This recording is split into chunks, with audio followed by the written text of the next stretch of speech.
Hola gente, ¿qué tal? ¿Cómo están? Acá Matías desde la guarida de Atlas Rock. Hoy les quería hablar un poquito de un video que les vengo prometiendo hace un rato, desde que tocamos en vivo y de un vivo que hice yo anteriormente también. Es hablar un poco del rock nacional y de dónde nace esta idea de tocar este estilo de música y no el otro estilo de música que muchas veces la gente nos reclama, ¿verdad? Pero antes que nada de hablar de eso, de ese reclamo sensato de la gente hacia la música del rock nacional, quería hablarles más que nada un poco de dónde nace el rock nacional y por qué nace el rock nacional y por qué hay esas vertientes de influencias y de modos de tocar como los que ustedes conocen en bandas locales de acá de Utah, del rock nacional argentino. ¿Ok? Sin más preámbulos, hice la tarea, tengo mis machetes. Mi hija después me dice, papá, ¿para qué hablaba que hiciste la tarea de los machetes y nadie te preguntó? Lo digo igual, pero bueno, es más que nada para poder tener una visual de nada, de esto, ¿no? De explicarlo bien, coherentemente. Igual a los costados voy a hacer los mapas conceptuales que tengo acá, están digitalizados en las imágenes que los van a ver ahora, para que sea todo más entendible, ¿ok? Bien, mientras me voy a tomar unos verdes, porque estoy Solari. Este era un video que yo iba a hacerlo con David y con Diego, pero bueno, estamos muy ocupados todos con nuestros tiempos, con los laburos y todas las cosas. Encima ahora con los ensayos, mañana ensayamos. Hoy estoy grabando este video, hoy es día martes. Mañana ensayamos, tenemos el último ensayo y de paso aprovecho para invitarlos a la fecha que ven ahí, que es este sábado 7 de marzo en Chicxarosom. Comienza creo que a las 8 de la noche abren puertas. Primero va a tocar, como decía, la banda Luna Roja, va a abrir ellos y después vamos a tocar nosotros. Y bueno, están invitados todos, va a estar muy bueno ese show. Pueden ir a comer, hay entradas limitadas porque el lugar no es tan grande, ¿ok? Y pueden entrar 40 personas sentadas y el resto, si quieren, pueden estar parados sin ningún problema. Vamos a tratar de adecuar el lugar bastante bien como para que todos se sientan cómodos. Bueno, para empezar con esto, primero con los mates. Bien, en la época del año 1954, alrededor, estaba el furor a nivel mundial del señor Elvis Presley. Esa efervescencia, esa forma de música del rock and roll, del rockabilly, no se conocía en Argentina. En Argentina todavía se estaba escuchando el tango, era como la música, por eso se le decía que el rock nacional mató al tango, ¿no? Es lo que dicen, pero en realidad no es así. Se sigue escuchando tango hasta el día de hoy. A lo mejor no con tanta demencia como en esa época, pero se escucha.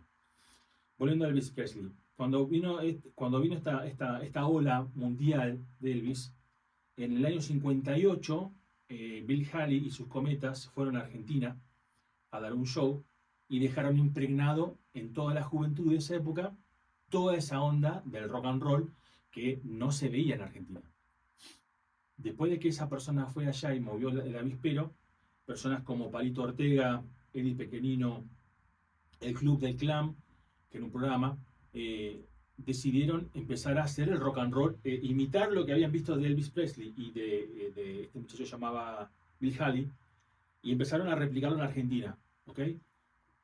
A tratar de cantarlo en inglés al principio, y después empezaron a interpretar lo que ellos habían escuchado del inglés al traducirlo al español y cantarlo como estaba. El primer héroe para mí del rock nacional, la primera persona que se puso cuero encima y bailó el twist y movió las caderas fue el señor Sandro de América, como se le conoció. Él fue el primero de todos. Y después de esa época, perdón, no me quiero olvidar, en la misma época también había una banda uruguaya llamada Los Shakers, que eran como un estilo de los Beatles, ¿ok? De Sudamérica. Entonces, esas dos influencias estaban constantemente en el rock. Pero pasaba algo la gente que cantaba el rock nacional, o el principio del rock, no cantaban lo que realmente sentían la juventud, lo que pasaba en esa época, no se sentían identificados. Entonces empezó a moverse una nueva ola, o sea, a mediados de los años 60, donde empiezan a aparecer bandas como Los Gatos, como Morris y otras bandas más, quiero aclarar solamente esto. Voy a hacer un resumen muy resumido. No voy a nombrar a todas las bandas porque no termino más de hacer el video. Y voy a tratar de nombrar a las bandas más representativas del rock nacional y sus influencias. Yo sé que van a quedar muchos afuera y espero que no se enojen. Y después me pongan, luego no nombraste a... Sí, ya sé, ya lo sé. Pero más que nada para explicarle a la gente que no conoce el rock nacional sobre todas las cosas. Entonces estaba hablando de Los Gatos. Los Gatos fue la primera banda del rock nacional en sacar un hit, ¿ok? Que la pegó con todo. Fue la primera banda en grabar un disco completo, la primera banda en hacer algo serio, y sacaron la canción de La Balsa.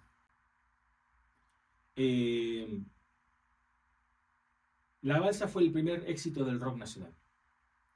Morris, por otro lado, también cantaba la canción De Nada Sirve, y otra canción que a nosotros que fuimos a la primaria en esa época, en el año 90 y hasta antes también, nos tenían repodridos con la canción El Oso, porque todos los profesores de música destacaban la canción El Oso.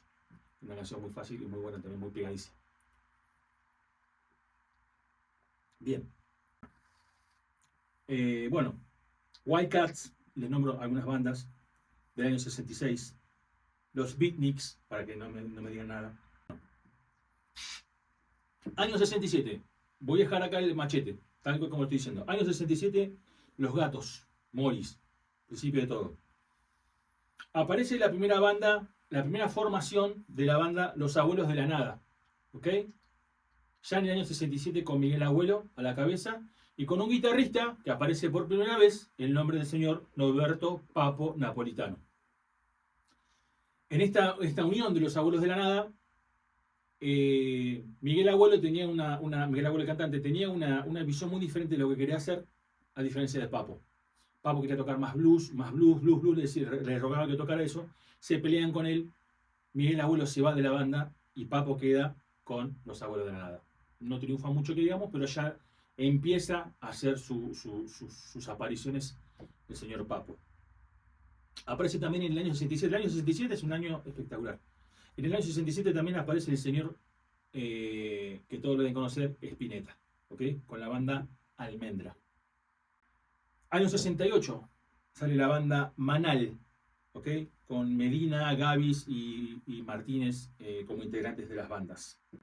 Cabe destacar que en esa época de Almendra y Manal se estaba ya gestando dos formas de tocar un rock nacional muy diferente uno del otro. La banda Manal, que sale un año después de Almendra, sale en el año 68, para ser más exactos. Manal era una forma de un rock más del riff, un rock más urbano, que cantaba a Buenos Aires, que le cantaba a la ciudad, que le cantaba también al amor, a todo, pero desde esa óptica, pero con una versión más riff, más rockera. ¿Okay? Y después teníamos del otro lado Almendra, tocando también a la vida y al amor, pero desde una óptica más de la vida y la naturaleza del campo. ¿Okay? Ellos eran más intelectuales, eran canciones con mucho más acordes. Recordemos que ahí estaba Spinetta, ¿okay? Muchacha, Ojos de Papel, todas esas canciones hermosas que conocemos, son canciones complejas. Son canciones de una interpretación que requiere de una prolijidad muy exacta, si no te sale horrible. Bien, hablé ya de Los Abuelos de la Nada. En el año 69 aparece la banda Box Day con Willy Quiroga, Ricardo Soule, entre tantos, con canciones como Presente y canciones y un disco que es un discazo, uno de los mejores discos del rock nacional, que es La Biblia, que la hacen en el año 71.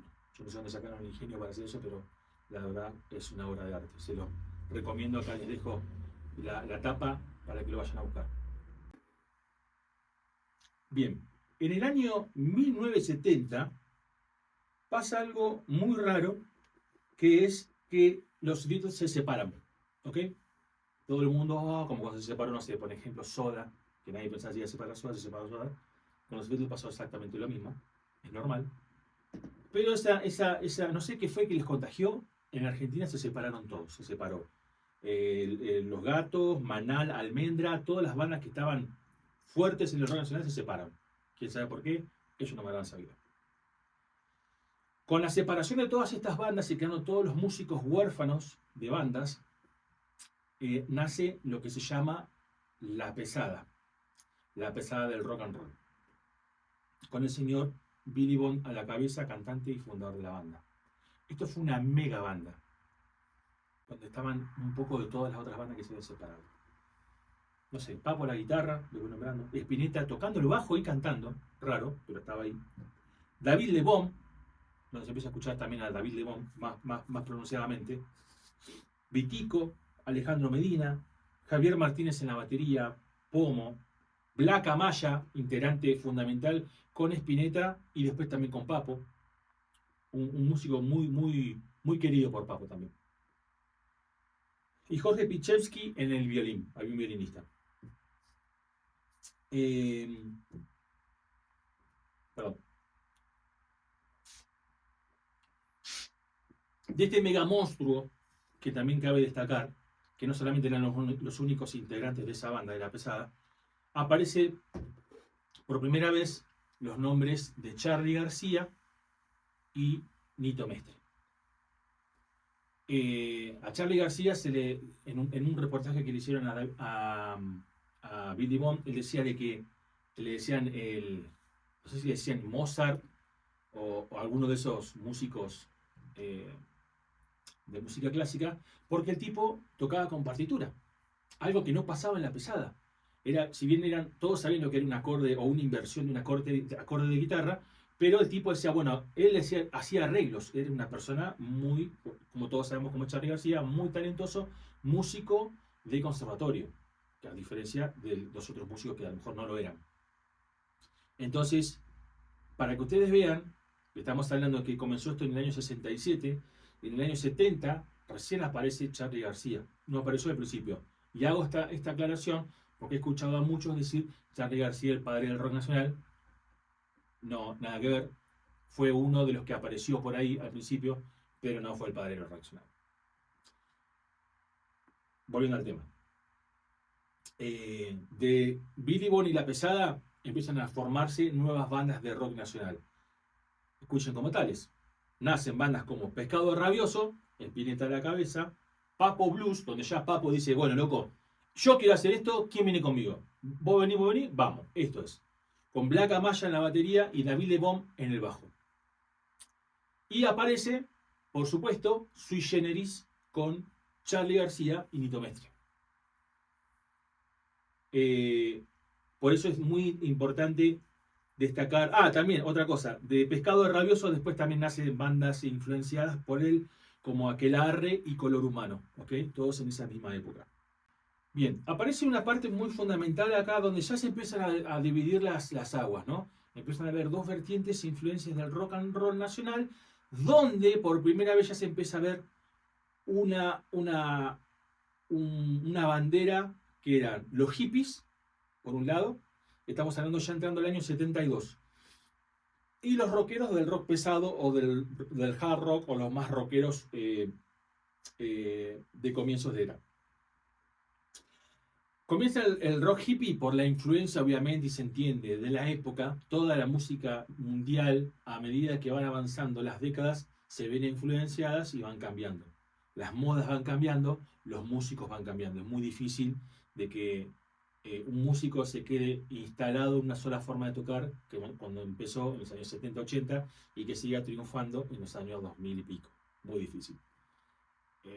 Hay casos, los Rolling Stones les puedo decir, sí, hay casos, pero aún así hay influencias también.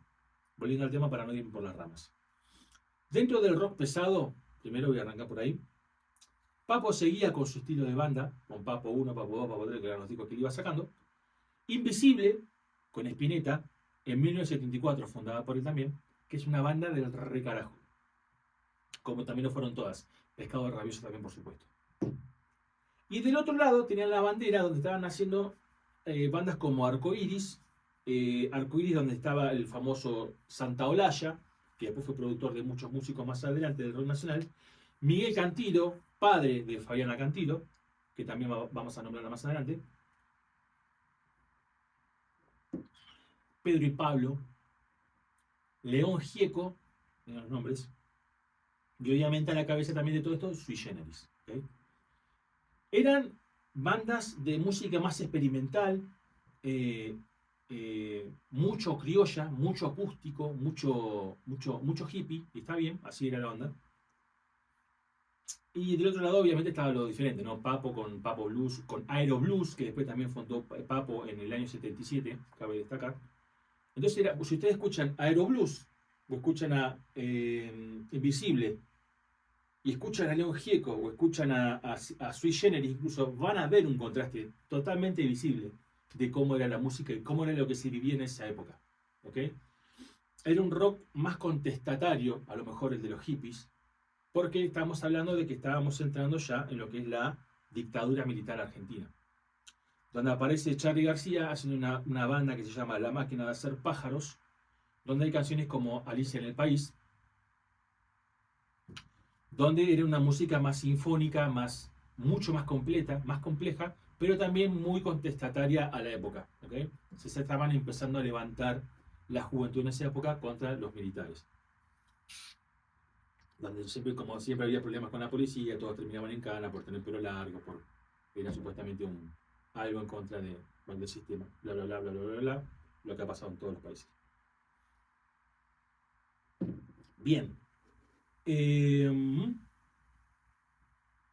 el año 79 vuelve Almendra. Este es un detalle. Antes de final del 70, vuelve Almendra con el señor Spinetta.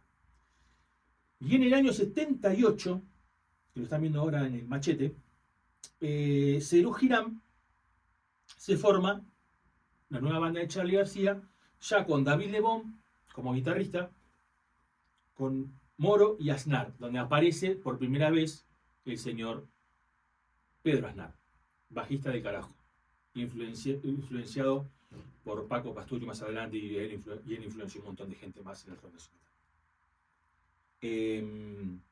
Es una banda que para mí me gusta, de todas las formaciones que hizo Charly García, es la que más me gustó que hizo, Serú Girán.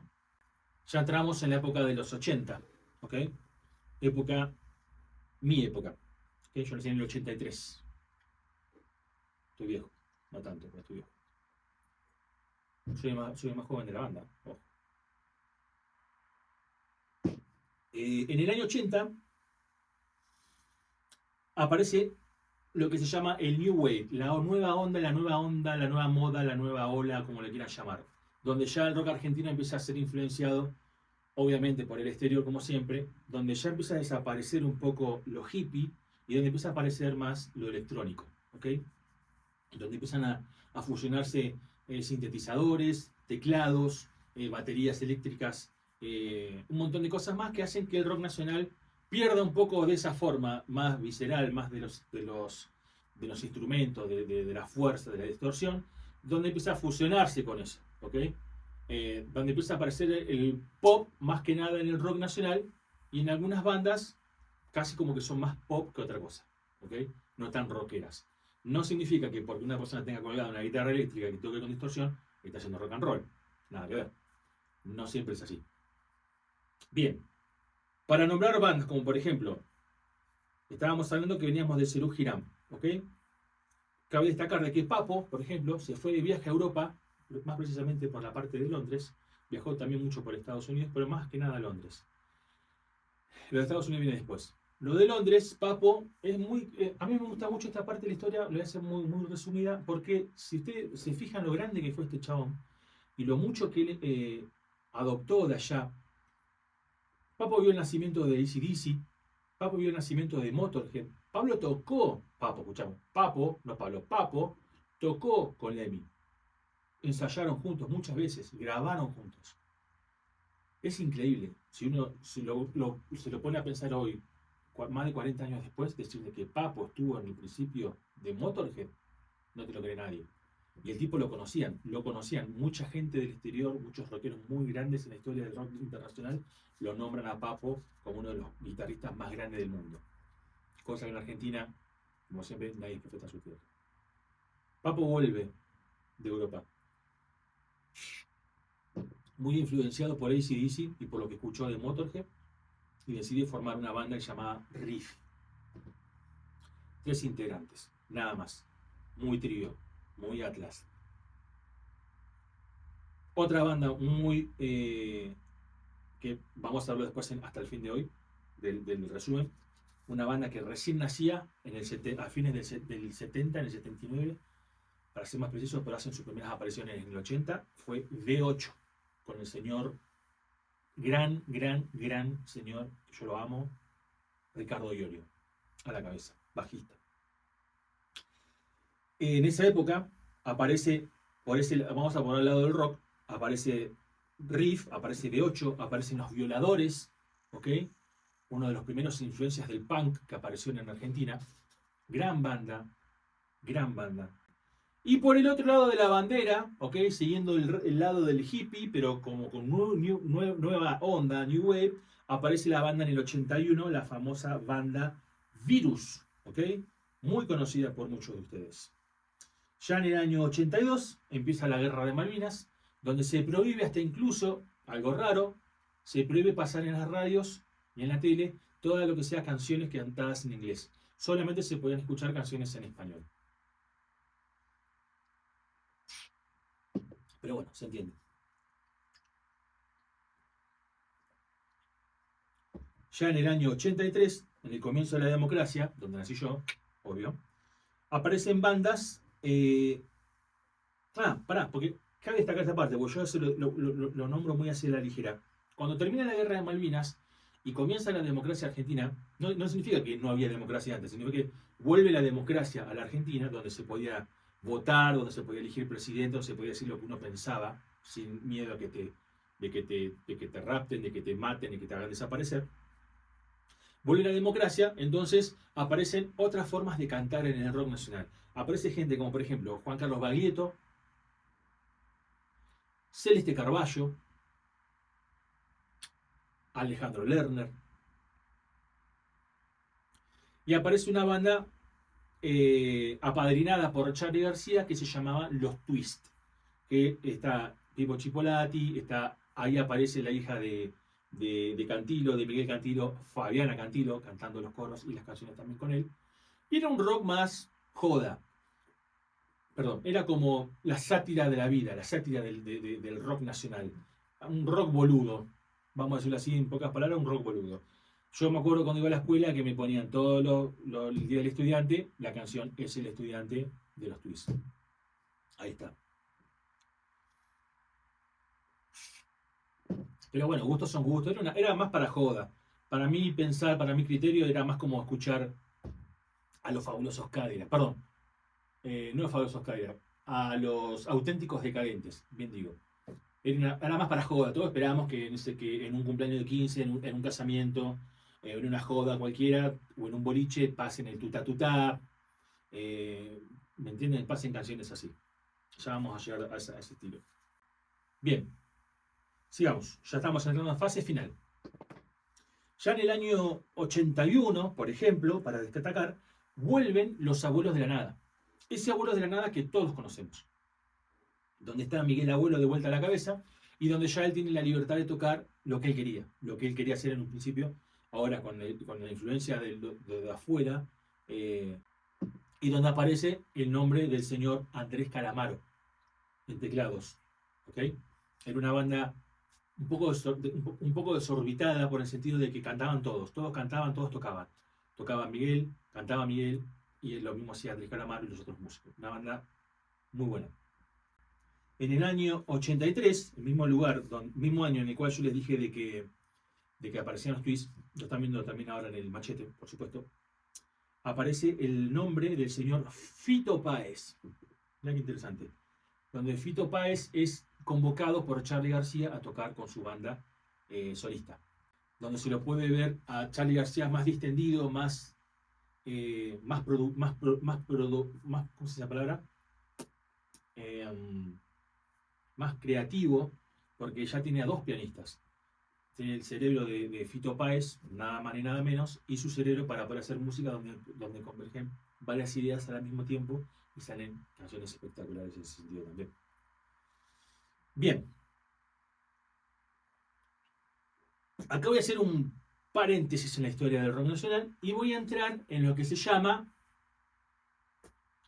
el rock de exportación, que es el que todos ustedes conocen, la gente que no es argentina principalmente. que es esa banda que aparecen todas ahí, ¿ok? En los años que han aparecido, y donde fueron las bandas que, comenzando por Soda Stereo, que aparece por el año 84, sigo nombrando Enanitos Verdes en el 86, a Fabulosos Cadillacs en el 86, y también puedo nombrar bandas como Los Pericos, ¿ok? Que son una vertiente del reggae, influenciadas también por una banda que voy a decir un poquito más adelante. Pero como les pongo yo abajo de cada uno de los nombres, son bandas más poperas, ¿ok? Del pop. O sea, ya te das cuenta en la forma de tocar, son música, son canciones más para bailar y para divertirse, que a lo mejor no para tanto pensar muy profundamente o querer sentarte a estar quieto, porque la música misma te invita a bailar, por eso mismo es más bailable, más popera, más para ese tipo de gente y está perfecto. ¿Qué pasa? Soda Stereo logra salir de Argentina y fue la primera banda que tuvo éxito en el exterior, donde el mundo empezó a mirar hacia Argentina como, wow, están tocando esto. Salen tocando como en esa época The Police o como The Cure, pero nada más que en español. Le pasa exactamente con Soda Stereo, pasa exactamente que al principio, como por ejemplo pasó con la influencia de Elvis, donde Argentina empezó a querer cantar como Elvis y más adelante como los Beatles y más adelante como los Rolling Stones, ¿okay? Esas dos vertientes de la música argentina son muy influenciadas por los Beatles, donde está la música más hippie, y por los Stones, donde está la música más pesada, ¿okay? Donde está el señor Papo Spinetta y donde está Charly García y el resto. Lo mismo hace Soda Stereo, influenciados por este rock más electrónico, de Depeche Mode, y puedo nombrar un montón más, hacen esa forma de música, ya se visten diferente, empiezan a aparecer esos raros peinados nuevos que decía Charly García, o esas caras conchetas que decía el señor Luca Prodan, que ya vamos a entrar ahí. Pero bueno, ese rock de exportación fue el que hizo famosa a la Argentina afuera. Por eso cuando nosotros venimos a tocar con Atlas, y decimos que hacemos rock argentino, la gente está esperando el rock de exportación. Y nosotros estamos queriendo tocar, y estamos tocando, el otro rock, la otra vertiente, ¿ok? Que es la música que más ha perdurado en Argentina y que más influencia ha tenido en Argentina. Es donde los músicos que yo les he nombrado, y les voy a nombrar ahora, llenan estadios, ¿ok? Estadios llenan. Que si vienen acá afuera, los podemos ir a ver a Dubái, ¿ok? Lo podemos ir a ver a Luke y Joe's y va a estar bien para ellos, porque van a meter 100, 200, 300 personas, supongamos, pero no van a llenar un estadio, porque vuelvo a lo mismo, triunfaron y nunca quisieron salir, no les interesó, quién sabe, salir de la Argentina, ¿ok?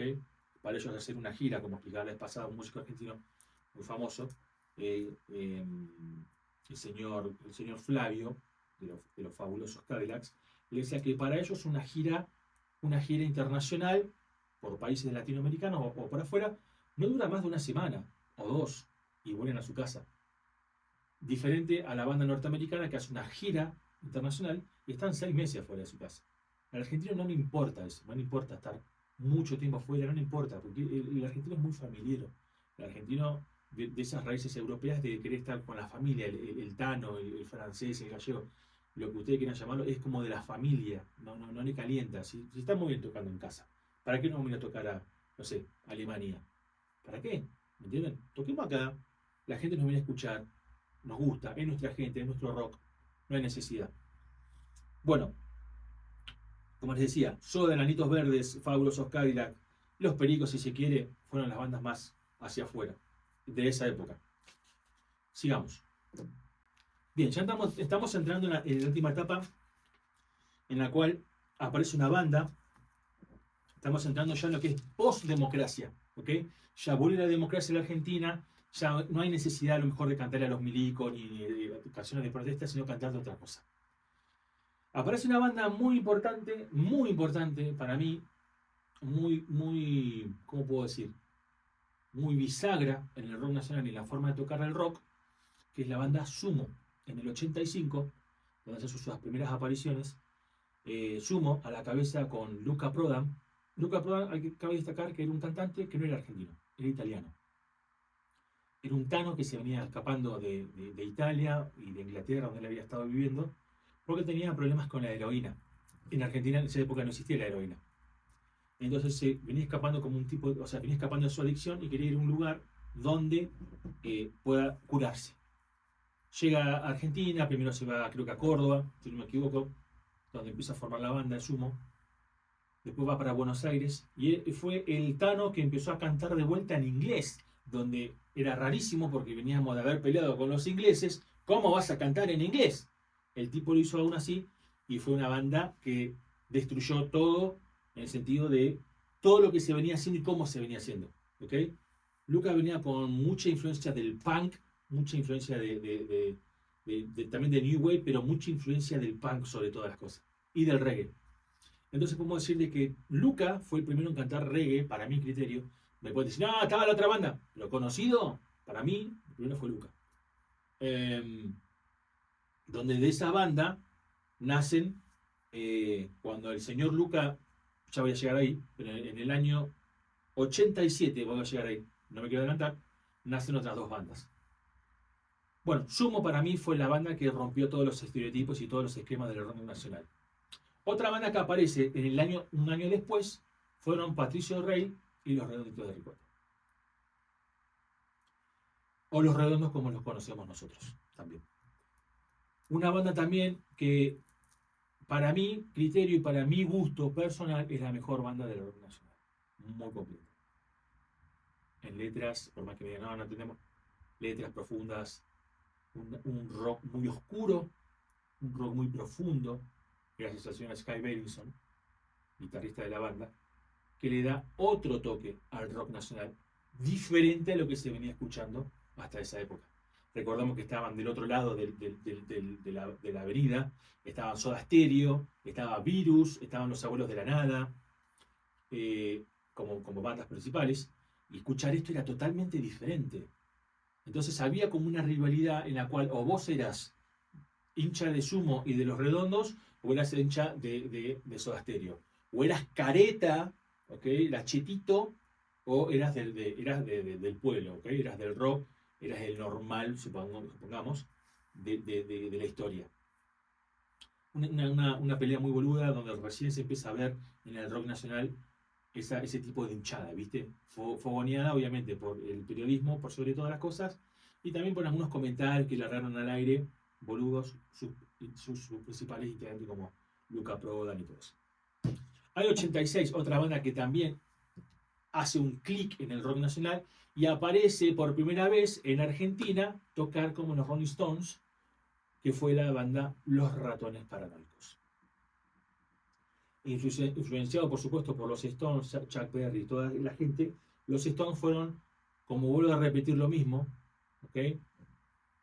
Teníamos a Sandro queriendo imitar a Elvis, teníamos a Soda Stereo queriendo imitar a The Police o a The Cure, y teníamos a Juanse y los Ratones Paranoicos queriendo imitar a los Rolling Stones. Una banda que dio inicio a lo que se llamaría después más adelante el rock chabón, el rock del barrio. ¿Okay? Es una boludez decir rock del barrio porque todos nacemos en un barrio, pero se lo llamó como el rock barrial. ¿Okay? Otro estilo de rock, totalmente diferente. En el año 87, un año después, muere Luca Prodan. Fue muy corta la trayectoria de Sumo, pero con unos CDs, unos álbumes muy buenos. De la muerte de Luca Prodan, que muere por sobredosis, por supuesto, ya estaba muy arruinado el tipo cuando vino. Pero bueno, pobre Luca muere y nacen dos bandas pilares del rock nacional. Una es Divididos, con el señor Ricardo Mollo y Arnedo en el bajo, y del otro lado el resto de la banda, que son Las Pelotas, ¿ok? Dos bandas también muy importantes en el rock nacional. Nosotros con Atlas tocamos mucho de Divididos. Vamos a empezar a tocar más canciones de Las Pelotas también. Quiero destacar de que un comentario así muy cortito, de que por Ratones Paranoicos, no por ello, no digo que gracias a ellos, sino que Ratones Paranoicos al hacer, incluso Ratones Paranoicos hicieron algo muy importante que fue traer a los Stones a Argentina por primera vez. Hicieron un recital, hicieron banda soporte a Keith Richards y él dijo, loco, allá en Argentina nos aman. Le dijo a Mick Jagger y al resto, tenemos que ir. Y trajeron a los Stones a Argentina por primera vez por Ratones Paranoicos. Y también porque el productor de los Rolling Stones, el productor musical, también empezó a producir a los Ratones Paranoicos. O sea, había un ganchito ahí que ayudó mucho. Esto hizo que Papo, vuelve Papo, influenciado por toda esta movida que había, Papo viaja a Estados Unidos. En el 93 toca con B.B. King. No lo logró nadie argentino hacer algo así. Creo que ni sudamericano. Tocar con B.B. King. Y que B.B. King diga, loco, este chabón toca de puta madre. Este chabón sabe tocar blues. Papo fue y viajó a Estados Unidos y tocó en bares donde había gente de color, gente negra, gente blusera de verdad. Y los chabones lo escucharon tocar y dijeron, este tipo, mis respetos. Dentro de poco creo que va a salir un documental de Papo que lo quiero ver y lo invito a que todos lo vean. Vuelvo a repetir de Papo porque para mí Papo es mi guitarrista favorito de todo el rock nacional. Es un gigante, gigante del rock nacional argentino y del rock mundial. Un tipo que murió lamentablemente por un accidente con su moto, pero que ha dejado una trayectoria y mucho material para poder abastecer a generaciones, para mi criterio. Pero no que ame tanto a Papo. Bueno, de Papo y de Ratones Paranoicos nace otra vertiente del rock, como yo dije, el rock chabón, que se llama el blues local. El blues local, donde nacen bandas como la Mississippi, otra banda conocida como Memphis la Blusera, y después muchos derivados como Callejeros, la 25, bla bla bla bla bla bla bla bla, que siguió esa vertiente del rock. Bien, ahora sí les voy a dejar para finalizar estos dos últimos PowerPoints, mentira, estas dos últimas imágenes, que hablan de lo que para mi criterio, Matías Verón de Atlas, cree. Ustedes pueden sumarse y ponerme, loco, para mí esto, y está todo bien, yo se lo voy a tomar. Son las influencias en el rock nacional. Tenemos del lado izquierdo, como pueden ver, al señor Papo. Para mí hay dos influentes en el rock nacional. Dos, nada más. Y se la discuto a cualquiera. Papo y Spinetta. Y de ahí todos, como lo ven en el cuadro. La discuto a muerte. Papo, donde obviamente hizo riff, donde también influenció V8, Hermética y Almafuerte, tres bandas, un solo creador, Ricardo Iorio. Para vos, que te gusta. Violadores, Sumo, Los Redondos, Divididos, La Renga y hoy por hoy, saltando muchas otras bandas de muchas raíces, Airbag, ¿okay? Que está sonando hoy por hoy. Del otro lado derecho de la pantalla, para los que dicen que Charly García inventó... No, mi amigo, hay que estudiar un poquito más. Spinetta, Charly García, decantado Fito Páez. Virus, Los Abuelos de la Nada, Soda Stereo, Enanitos Verdes, más hoy ya casi en su última etapa, Babasónicos y todas las ramificaciones que pueden existir en el medio. Sin dejar de lado a el metal pesado argentino. No es mucho, pero es lo que yo creo que son los más representativos. V8, Hermética y el más fuerte, y para allá, Rata Blanca. ¿Por qué hago así para allá sin desmerecer? No estoy diciendo que se vaya Rata Blanca, no lo queremos. Es otro heavy nacional, loco. Es otro heavy. Es el heavy más Malmsteen, ¿okay? Más guitarrista, más virtuoso. Un montón de esas cosas. Y las letras cantadas a espadas, hadas, magos, el amor. Otra letra. ¿Okay? No importaba tanto la letra, importaba más que Giardino esté ahí a full 5 o 10 minutos en un solo. Y el cantante, a mi criterio, igual al cantante de Iron Maiden. Por el otro lado, para mí, gusto, V8, Hermética y el más fuerte, hay un virtuosismo. El mejor guitarrista de las tres bandas fue, para mí, el último, el de el Tano Marcelo, que estuvo con Alma Fuerte. Donde tiene unos solos impresionantes, donde tiene un riff increíble, pero todo en base a la composición lírica del señor Ricardo Iorio, que son letras que te pegan una piña en el pecho, te traspasa y te deja pensando días una letra. Muy profundo, muy para mí lo mejor. Punk argentino. Mi amigo David me va a putear por esto. Violadores a la cabeza, le puede decir lo que quiera. Sumo, por supuesto. Ataque 77, que él ama, a mí también me gusta, 2 minutos, que tienen para canciones, y Flema. Deben haber un montón, Masacre, me puede decir un montón de bandas más. Yo digo las más representativas para mi criterio, humilde, como lo puedo escuchar. Gente, no quiero hablar más, porque no hay más nada que hablar. Y simplemente nada, agradecerles por todo, por haberme escuchado, por haberse fumado este video. Ojalá que les haya gustado. Y nada, simplemente decirles de que ahora creo que pueden entender un poco mejor la gente que no es, que no es argentina, por qué tocamos lo que tocamos y por qué queremos representar lo que representamos. Porque para nosotros, los integrantes de la banda, el rock nacional es este. Para otros es el otro. Y está perfecto, se respetan todas las bandas, sabidos y por haber acá en Utah. Y de hecho somos amigos de todas las bandas. Sin decir más lejos, Luna Roja, que va a tocar con nosotros, toca bandas como la del rock de exportación, que yo les puse hace un ratito. Y nada, gente, como siempre, aguante el rock nacional, aguante Atlas y aguante Argentina por sobre todas las cosas. Un beso a todos por allá. Buenas tardes, espero les haya gustado. Salud.